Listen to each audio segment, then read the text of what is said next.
خدمت آقای یوسفی با برند آجم الکترونیک هستیم. راجع به بردهای چیلر و مینی چیلر هاشون که نسل جدیدی از بردهای پی سی بیه که انشالله در آینده بیشتر این برند رو و این برد رو توی دستگاه ها منتظریم ببینیم. خسته نباشین آقای یوسفی. لطفاً برامون توضیح بدین توی قسمت‌های الکترونیکیش و جزئیاتش چیکار کردیم، چه تغییراتی دادین نسبت به بردهای قدیمی خودتون و قدیمی‌های بازار تا جزئیاتش هم ازتون بپرسم. عرض شود خدمت شما که خب شرکت آژان به صورت تخصصی از سال 96 محصولات حوزه تهویه مطبوع رو در واقع تولید می‌کنن. اما محصول کنترل چیلر از سال 1400 وارد سبد تولیدی این شرکت شد که اولین محصول هم در واقع برد سری MCLU نسل اول کنترل چیلرها بودن که به صورت برد PCB و حالا نمایشگر و در واقع صفحه کلید بیلتین ارائه میشد.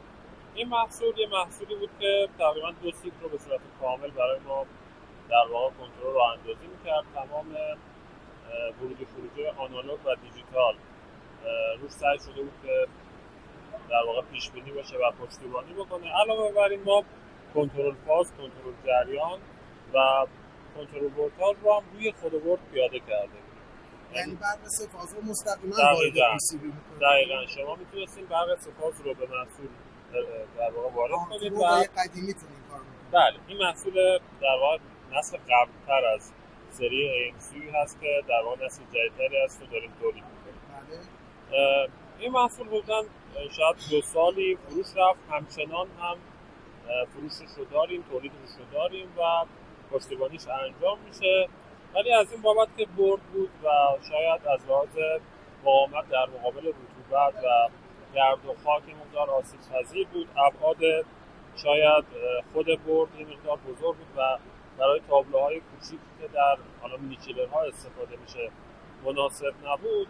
شرکت تصمیم گرفت علاوه بر اینکه تجربیاتی که کسب کردیم و فیدبک هایی که از مشتریامون گرفتیم رو در واقع بخوام ارائه کنیم روی محصول جدیدتری، یه مجموعه پیاده شد که این مجموعه با عنوان AMCU داره تولید میشه. محصول اصلی ما در واقع AMCU 2 سیکل هست. این محصول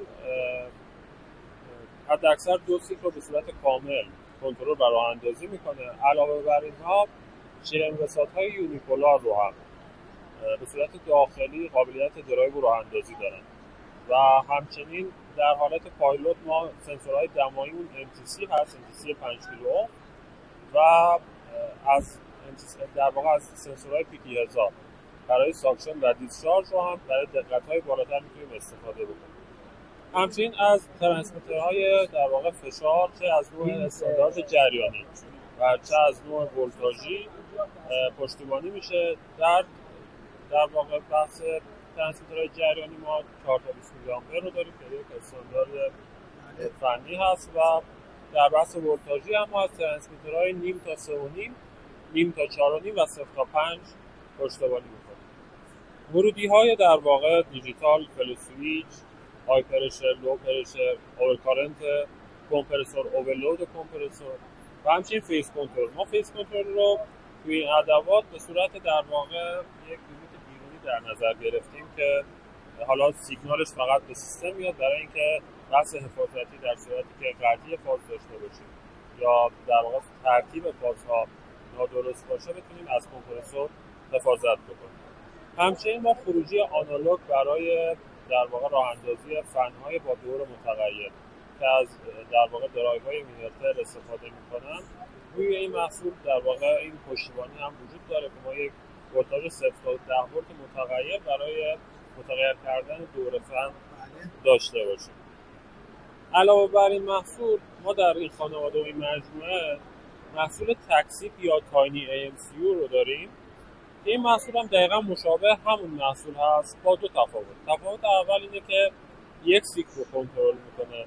تفاوت دوم اینه که در واقع شیر انبساط الکترونیکی به صورت داخلی کنترل رو راه اندازی نمیشه. یه محصول یه مقدار محدودتر هست ولی خب محصول آره اضافه تری خود محصول AMC 2 سیک هم از لحاظ نرم افزاری میشه این قابلیت رو داره که ما به یک سیک هم کاهشش بدیم و یعنی یه پارامتر که قابل تنظیم هست.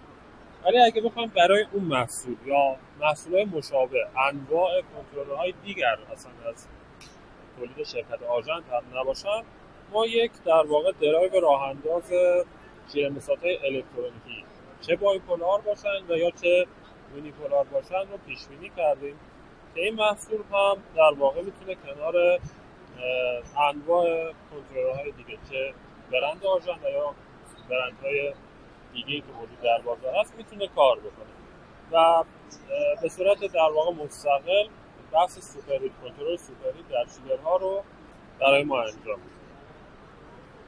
از لحاظ دیسپلی و نمایش و اینترفیس با کاربر ما دو محصول داریم. یکی محصول در واقع